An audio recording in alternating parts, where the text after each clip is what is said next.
Sure. Yeah, Dre, just welcome to Seattle again. When free agency started, just you're a guy that obviously was in the mix early for a lot of teams. What was the process like in Seattle coming in and ultimately being the right fit for you? Process was crazy. It was a heck of a day for me, just hearing so many different stuff from my agent and just trying to figure out what's going to be the best fit for me and my family. And it ended up working out in the long run. Seattle seemed to be the greatest spot to be at from a schematic standpoint. I don't know the ins and outs of what I'm going to be doing yet, so I'll wait and see soon. But just with everything going on, Seattle seems like the best fit. Chris Deegan. Anybody else? Curtis Crabtree. Here we go. Yeah, Dre, welcome to Seattle. What Thank were you. you looking for in free agency? Um, I feel like that's a loaded question for real, for real. In terms of pay, system, teammates, environment, city, all those kind of just like play into it. Besides just the money thing, I know financials always play a big role and that kind of steer you into the direction you want to go. But everything kind of plays into it. And how much did you reach out to Shelby, Drew, Noah, some of the guys that you knew that played here last year to get a sense for what Seattle might offer you? Not much right now. I talked to Shelby a little bit about it mainly. Noah and Drew just congratulate me. Bob. Yeah, did it come together pretty quickly? I know you kind of came to your agreement on that first Monday and everything. With Seattle, did that all kind of come together really fast? Or No, it was a long day. Seattle kind of came in almost out of nowhere. We had like a good set of teams we were talking to, just trying to finalize what was going on, what was the terms going to be, And Seattle came in hot. They showed a lot of interest, and they kind of just motivated me to come here more and more. and how similar will your role be, in terms of playing from what you did in Denver? I don't know that yet. I kind of just mentioned previously. I don't know my role. I don't know the ins and outs yet. Once we'll get you know through the protocols in the NFLPA, we'll talk about the schemes and everything. Greg. Hello, sir. Welcome. When you were in Denver in the 3-4, where did you find yourself most comfortable and most effective in what role? I played a lot of different positions in Denver. I mean, early in my year, I played zero. I played 3-2-1. I mean, I definitely more comfortable in a shaded position, mainly being a three technique and five technique. That's where I found myself to be more comfortable, whether I'm standing up or I'm not, whether it's run or pass. Those seem to be my best fits. And what is your impression of Pete Carroll's defense and whole environment in Seattle from afar? From afar, it seems like he hones in on defense a lot. I can't really say too much about that yet. I don't. I know Pete Carroll very little, so I'm just trying to figure out more, and I'll give you a better answer later. What's the reputation around the league of the Seahawks? Hard nosed, hard hat type of team. Definitely on a little more lax side as opposed to being stuck up or military style, and which is definitely good because this program has won a lot of football games. They've been super successful for many years. As long as I've been alive and as long as I've been watching football, and definitely this has been a good program. And Pete Carroll's been a hell of a coach for as long as I can remember, even back in his college days. So I'm looking forward to experiencing that. John Boyle. Yeah, Dre, I know you said you don't know yet, what your role is going to be, but just what kind of player are you, for fans who haven't watched a ton of Denver, what kind of player are the Seahawks getting? Definitely a high motor. Definitely not a one-trick pony type of player. I like to attack. Whether it's first through fourth down, I like to attack. I'm always trying to apply pressure. I'm definitely just a high motor guy, in my opinion. Brady. Hey there, Brady Henderson from ESPN. Nice to meet you. Nice to meet you. This is not a team that really makes big splash signings in free agency. Hmm. Did you think going into it that Seattle would be in play? No, not at all. You just it's kind of like being a kid at the candy store. Got a whole bunch of different options coming at you. You're hearing a whole bunch of different crazy things, and you only get to choose one. And this is the place that we both chose each other. And I mean, I'm loving Seattle so far. I like these colors for real, for real.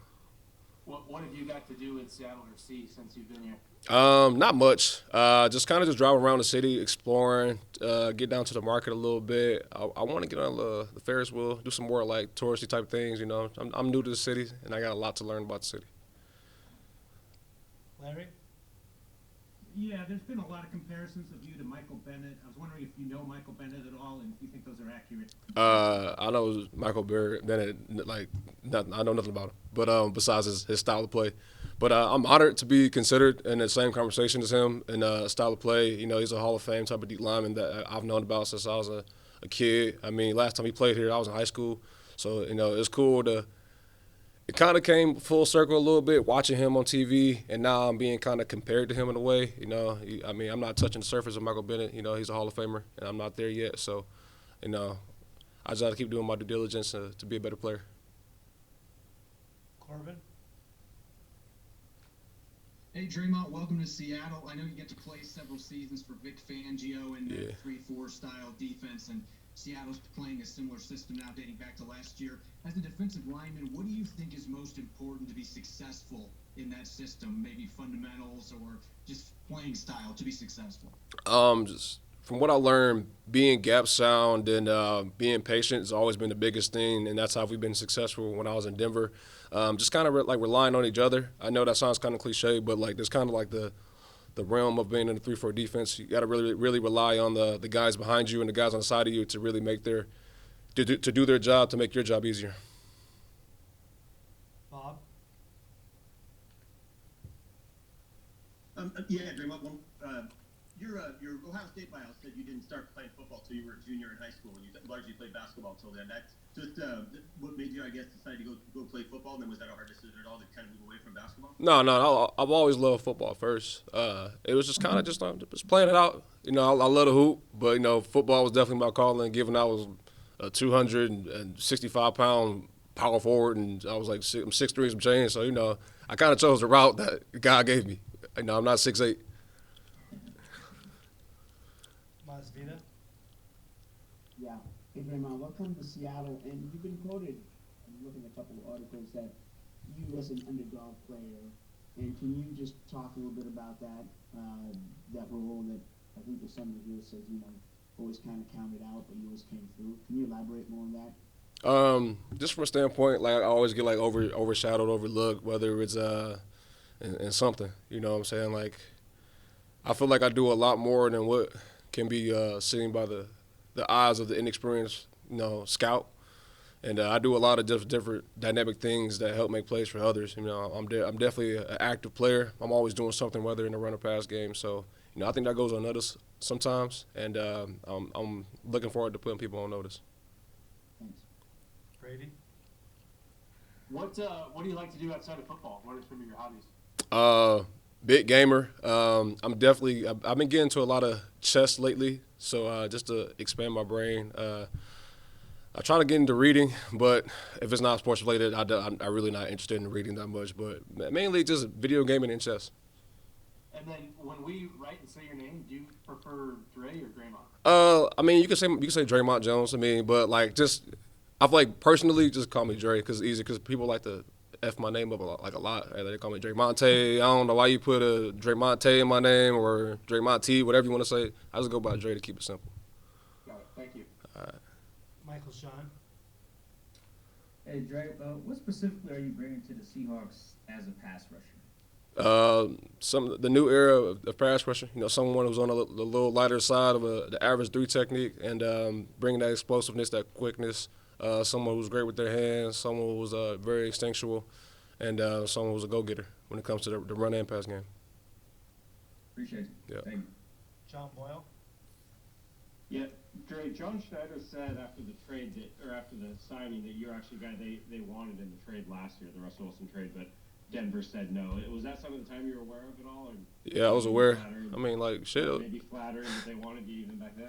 Yeah, I am flattered, but I mean, shit, they should have just traded me from the jump. It was cool to, I guess it kind of came full circle for Seattle a little bit. I was included into the trade, and Denver said no, and then Denver kind of, I don't want to say that word, but Denver didn't pay me my proper respect, so I'm here because they respect me from the jump. All right, anything else, guys? Thank you.